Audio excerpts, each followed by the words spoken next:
Viackrát som sa už vyjadril a napísal vo svojich textoch, že utečenecká kríza alebo imigračná vlna, ktorá sa valí na Európu, je niečo, čo tu ešte v dejinách nebolo. Je to nebezpečné pre Európu, treba zasiahnuť, treba prijať zásadné a rázne opatrenia na celoeurópskej úrovni. A popísal som aj presne aké. No včera sa zobudil aj Robert Fico a pridal svoje polienko do ohňa. Jeho tvrdenia, ktoré zajtra chce dokonca na Bezpečnostnej rade riešiť, majú ale minimálne dve zásadné chyby.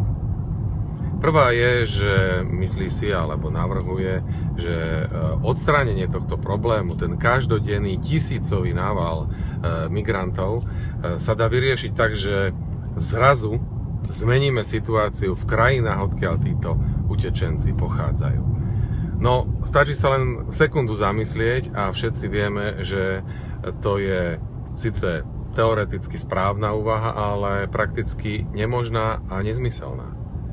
Zmeniť situáciu v afrických krajinách na celom africkom kontinente pri intenzívnej snahe, dobrej vôli a naozaj veľkej energie sa môže podariť v priebehu rokov. Možno 5, 10, možno 20. My ale potrebujeme riešenie tu a teraz.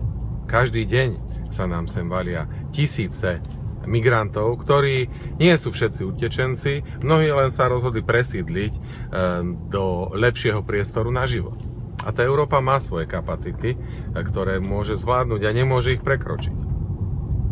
Druhou chybou tejto úvahy je, že by sa mali zriadiť akési bezpečné zóny na africkom kontinente.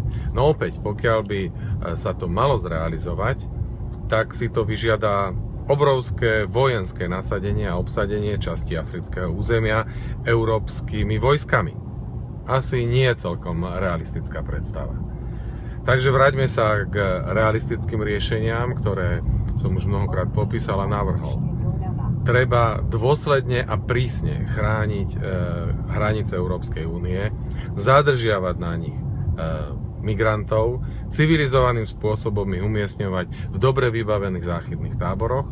Najlepšie, keď budú umiestnené mimo kontinentálnej časti Európy, aby sa nám tu nekontrolovane nepotulovali stovky, desiatky migrantov, čo logicky vedie ku krízam a tragédiám.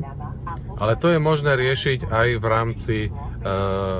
rámci ostrovov, ktorými disponujú mnohé európske krajiny. To sú realistické a uskutočniteľné riešenia, ktoré sa dajú urobiť tu a teraz.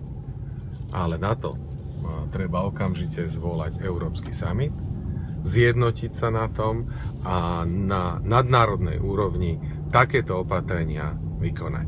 Nestačí na to pár populistických vyhlásení určené len pre uši voličov a pre vnútropolitické ciele.